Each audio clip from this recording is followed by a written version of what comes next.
So this is Louise. Louise is 33 years old and she presents with early signs of moderate soft tissue and skeletal aging. So what I can see here is a little bit of hollowing at the side of the piriform aperture, a little bit of widening of the base of the chin, and very, very early changes with volume depletion in the lip itself. So I'm going to approach this with some soft tissue filling intradermally along the vermilion border, which will help structure and shape the lip, and a very small amount of volume placement into the body of the lip itself.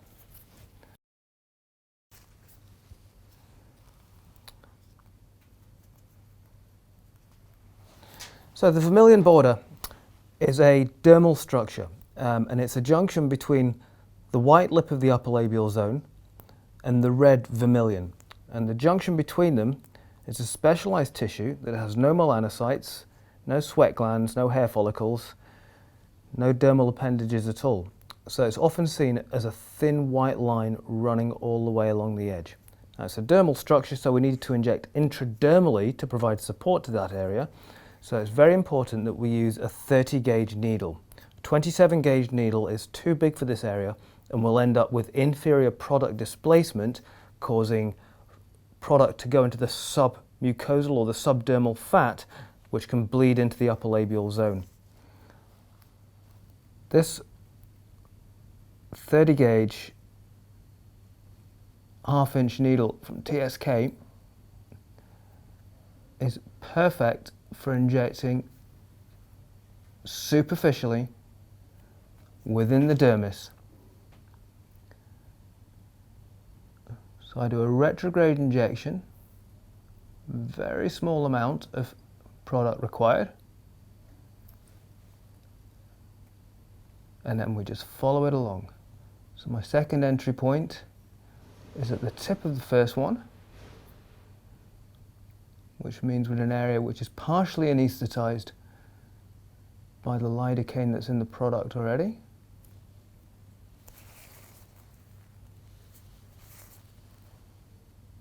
And we're going to follow it all the way up to the tip of the Cupid's bow. And you can see how superficial I am, that you can see the entirety of the outline of the needle through the skin.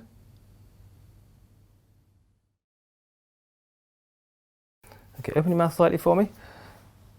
All right, so we're just going to continue this process with the lower lip, again staying intradermally, as superficial as it's possible to be.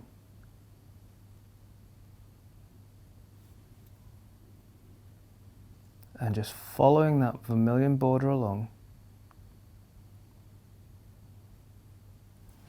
Placement of tiny, tiny strands of this filler.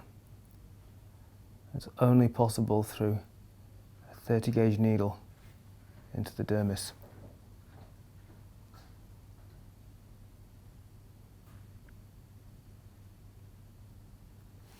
Okay, so far, with just this side of the lip, from the commissure to the center, I've used 0.2 cc's of this filler. Do the same on the other side. Okay, so same process.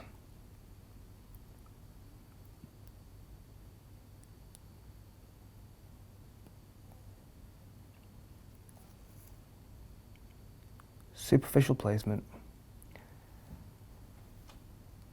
Getting the product into the dermis as opposed to the subcutaneous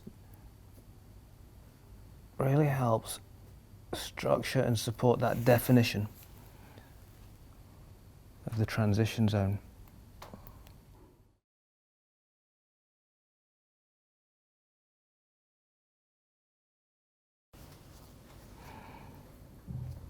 Okay, again continuing with the superficial placement, vermilion border lower left side,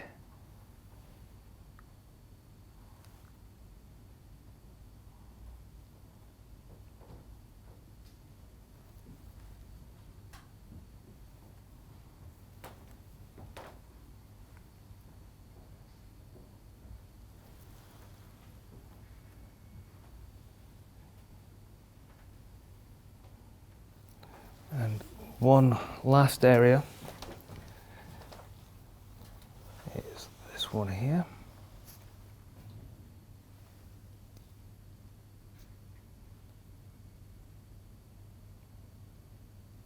Okay, so that was the Vermilion border done with about 0.4 cc's of a low viscosity, highly cohesive product injected with a 30 gauge TSK half-inch needle.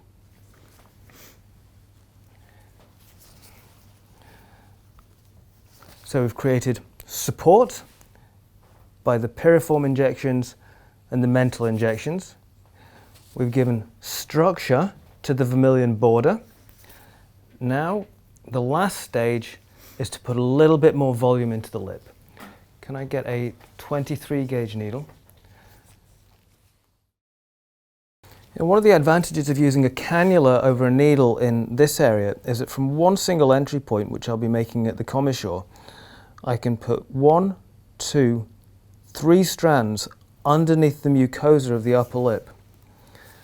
And they'll all be in the same tissue plane.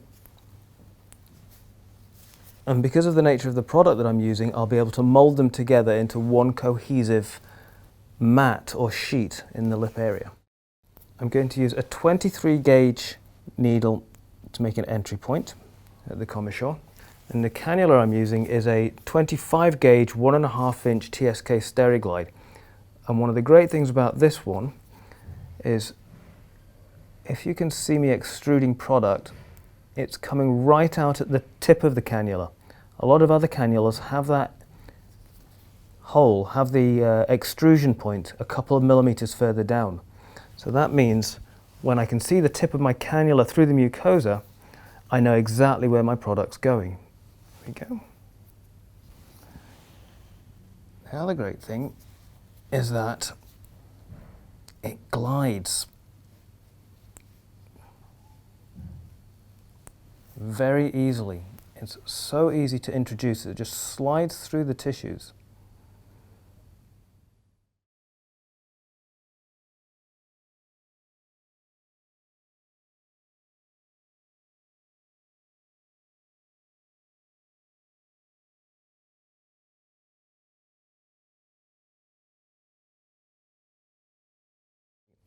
This cannula has a coating which allows it to glide through the tissues, kind of like a lubricant.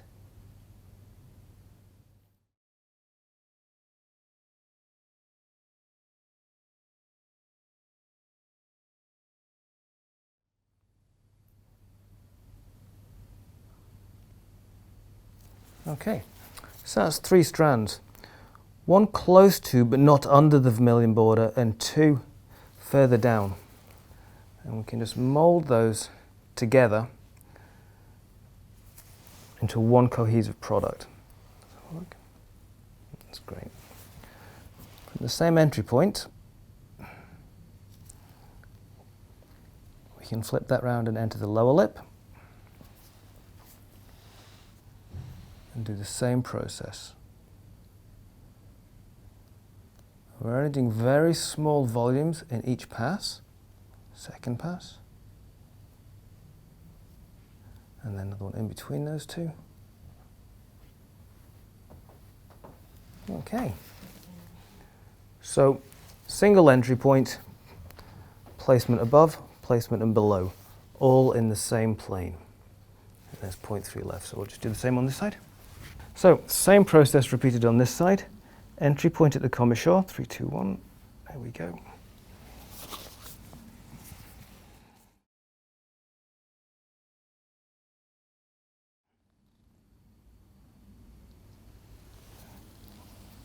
So just as soon as you're through the skin, we can flip this into the upper lip.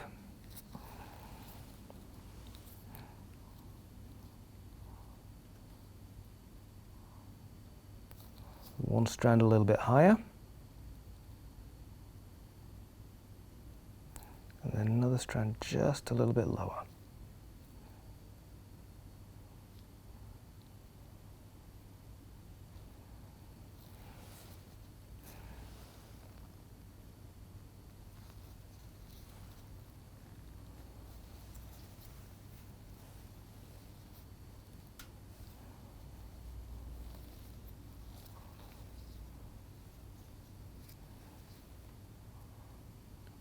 in the same process.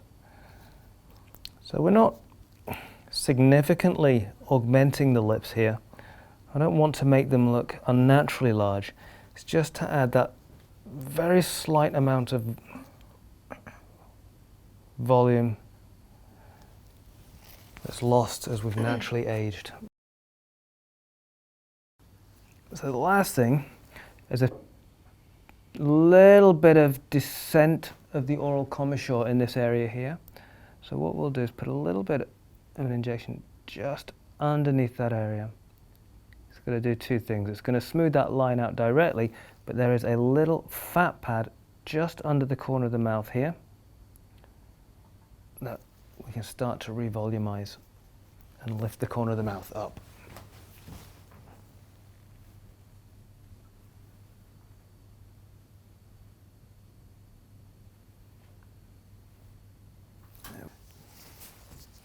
Okay, could I get the antimicrobial TSK ice mask, please?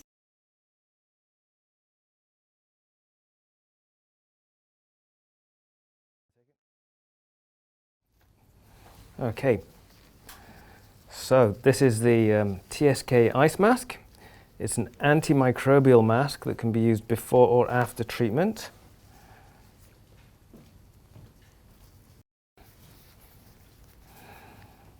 Okay, so it's for the whole face, but I think what I'm going to do, because we just did the perioral area, we'll just fold that round on the lower part of the face. Okay, let's have a look.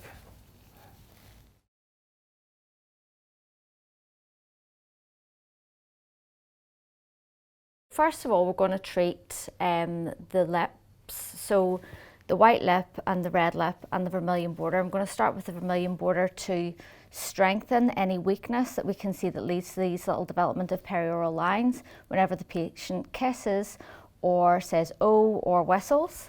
So what we're going to do is start at the oral commissure. We're going to use a 30 gauge TSK needle, which is really important in delivering the product to the correct plane. So this is an intradermal placement of the product at the vermilion border, so the junction between the white lip and the red lip. We're going to insert the needle and we're going to keep the 30 gauge needle in the dermis, so very, very superficial. And we're going to deposit no more than 0.025 of product. So most of today's products have got local anaesthetic in them, so this is a comfortable injection technique, as well as the fine gauge of the needle, making it a very comfortable product placement. Okay, our second placement of the product is where there's already some anaesthetic because of the product. We're going to maintain this in the vermilion border intradermally. We can see how superficial this is because we can see the grey of the needle. And we should be able to see blanching of the tissues as the product is deposited intradermally. Okay.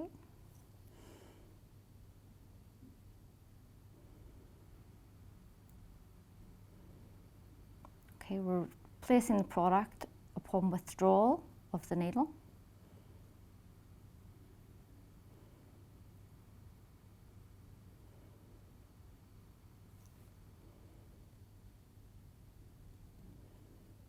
And we're taking the needle right up to the cupid's bow.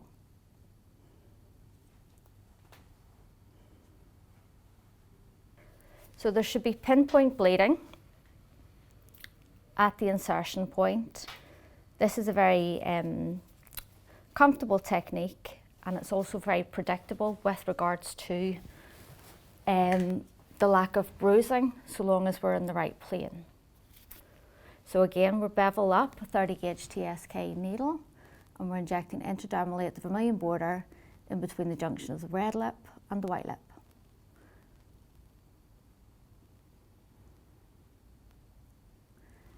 And maybe we can see that because we're intradermal, that the product is going to flow into areas of weakness within that dermis, already filling the perioral lines without us having to directly treat them.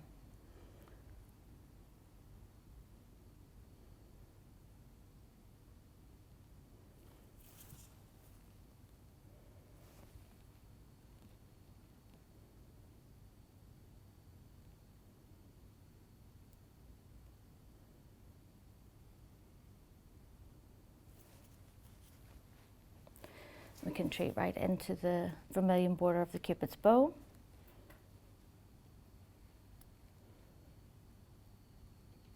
We can lose some product through pores because we're in the dermis.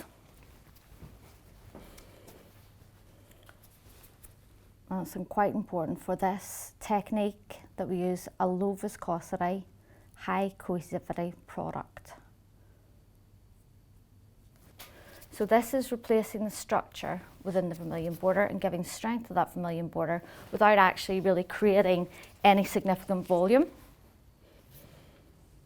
Okay, I'm going to start at the lower. I'm going to just repeat the same technique, keeping the needle really superficial so that we can see the grey of the needle and we can see the product being placed within the dermis. We need very small amounts of product, no more than 0.025 per pass.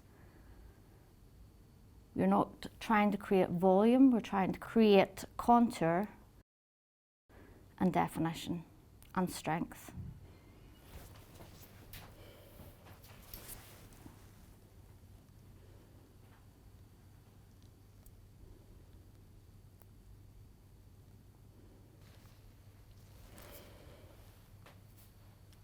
So for this technique, you can see that I'm replacing the needle every third to fourth pass. This is to ensure that the needle stays really sharp so that we cause minimal trauma and minimal swelling to the tissues and minimal risk of bruising.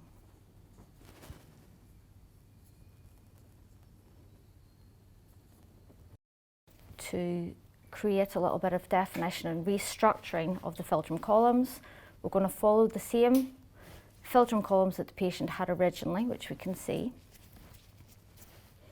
We're going to inject the product again intradermally using a 30 gauge TSK needle.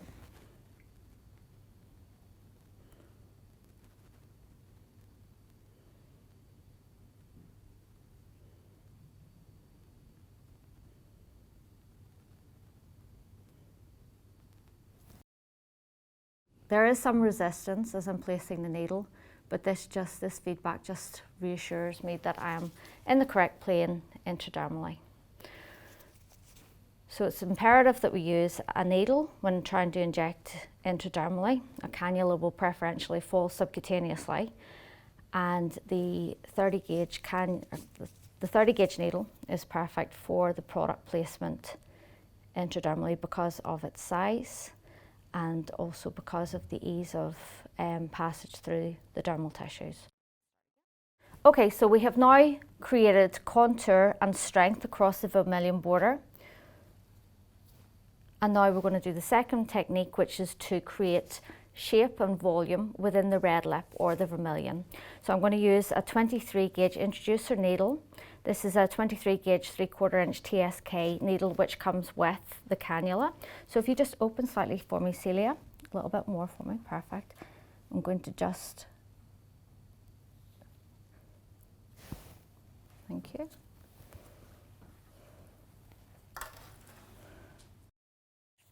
This is 25 gauge 1.5 inch cannula. Okay, so we are in the submucosal plane.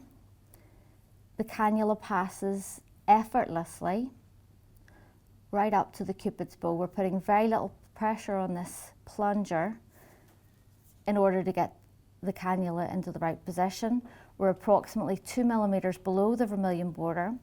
I'm using a medium viscosity, highly elastic product, and I'm going to inject 0.05 mLs of this product upon withdrawal back to the oral commissure.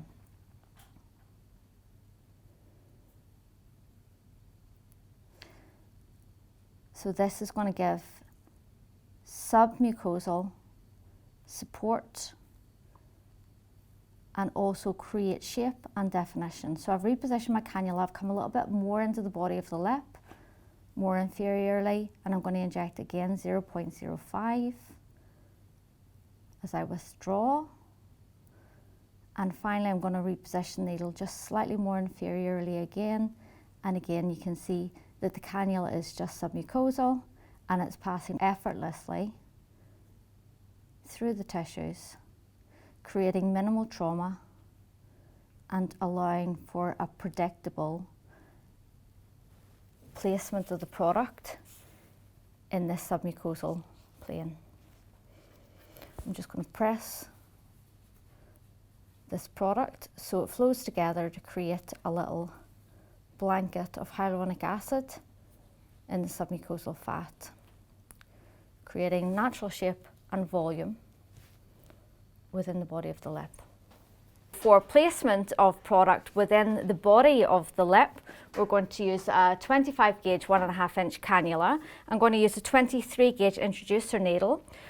If you just open slightly for me, Celia. Okay, so we're just literally going to make an insertion just at the oral commissure. I'm going to get my prime 25 gauge 1.5 inch cannula. This is a SteriGlide cannula. The reason I use this cannula for the product placement in the submucosal plane is one, because of the ease of glide of this cannula. The second is that the aperture where the product is extruded from is right at the tip of the cannula, so I know exactly, once I've got my cannula in place, where my product is going to be placed. So there is a real degree of accuracy with this cannula, and also it is rigid enough to ensure that we stay within the same plane. Okay, so we're going to insert the cannula just submucosal below the vermilion border, approximately 2 to 3 millimeters below the vermilion border. I can see where my cannula is in the submucosal plane, but it's in that submucosal fat, and I'm going to place a medium viscosity, high elasticity product in this submucosal fat in order to create shape and volume and restore the vermilion border back to its natural state. I'm going to reposition my cannula and just glide the cannula with very minimal pressure in the submucosal fat back up to the oral commissure, and I'm going to press and extrude no more than 0.05 mLs of my product, and I'm going to do a third pass a little bit more inferiorly, again just to really shape and volumize the body of the vermilion.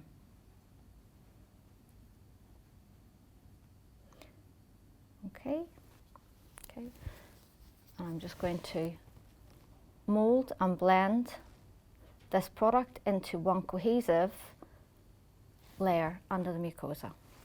And if you just open slightly for me again. So the same process in the lower lip, keeping balance and proportional harmony. Again, I'm 2 to 3 millimeters inside the lip away from the vermilion border, and I'm placing no more than 0.05 of my product, repositioning the cannula, doing my second pass of no more than 0.05, and my final pass closer to the wet dry border. Okay. Again, I'm just going to blend this product again into that little cohesive sheet of product in the submucosa.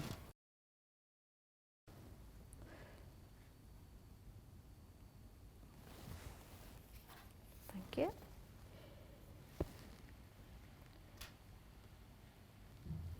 So you can see how easy this cannula will glide and stay within the submucosal plane. This will allow for a regular, smooth placement of product because we stay within the same plane, and it also very much minimises the trauma caused, the immediate inflammation, and the potential for bruising as well. So there's no force required in order to allow this cannula to find its position, and we're going to inject our final 0.05. Thank you. And finally, I'm just going to blend again. So we have now created volume in the body of the lip and strength within the vermilion border, restoring youth and health and natural beauty back to the patient's whole perioral complex. In order to create balance to Celia's profile and enhance the result that we've got from the lips, we're going to place a little bit of product in the chin just to bring the chin forward and a little bit inferior as well. So we are going to place a high volumizing product on the periosteum just underneath mentalis. I'm going to use a 30 gauge 1/2 inch TSK needle in order to comfortably place the product straight down onto the periosteum. And I'm injecting a bolus slowly of 0.4 in order to bring the chin anterior to its natural position. We're injecting nice and slowly in order to enhance the patient's comfort and also to maximise safety as well. I'm maintaining this 30 gauge needle at the periosteum. Okay, and I'm just going to do 2 small boluses just at either side of the menton of the chin in order to increase the apparent height of the lower third of the face.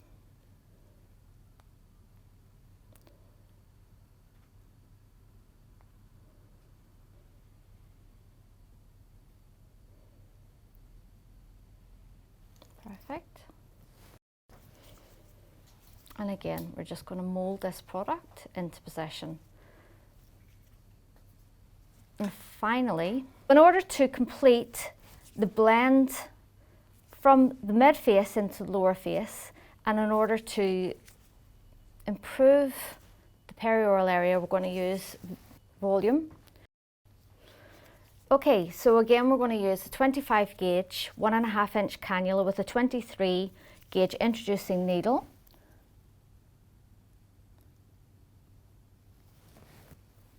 We're going to leave this needle in situ for approximately 5 seconds to ensure that we have not caused any vascular compromise. We're going to prime the 25 gauge needle, which is going to allow me to reach from the oral commissure back to the chin. I'm going to remove this introducing needle and introduce the 25 gauge cannula. Again, I know exactly where the tip of my cannula is, and this is where the product is going to be placed. And as you can see, the cannula will glide in the subcutaneous plane as comfortably as it did in the submucosal plane. And what we're going to do is just blend the transition from the mid-face into the chin to restore youth and to restore a natural aesthetic result. Bear with me, sharp scratch.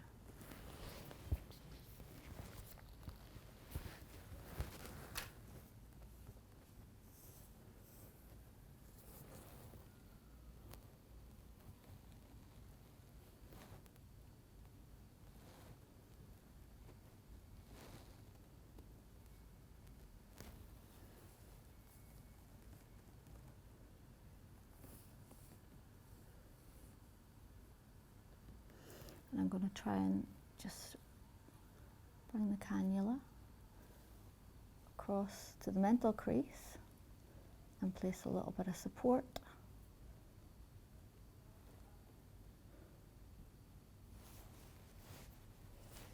Okay, a little bit of arnica, please, and then we're done.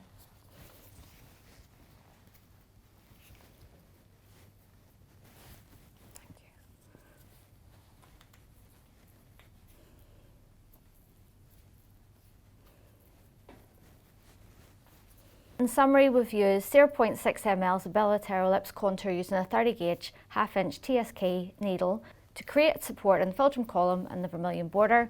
We've used a 25 gauge 1.5 inch cannula to deposit a total of 0.6 ml of bilateral lip shape in the vermilion. And finally, we've used 1 ml of volume place with a 30 gauge half-inch needle into the chin to create support and inferior placement of the chin. And finally, 0.6 ml bilateral volume using a 25 gauge 1.5 inch cannula in the mesolabial area in order to blend the mid-face into the chin itself to create a nicer profile.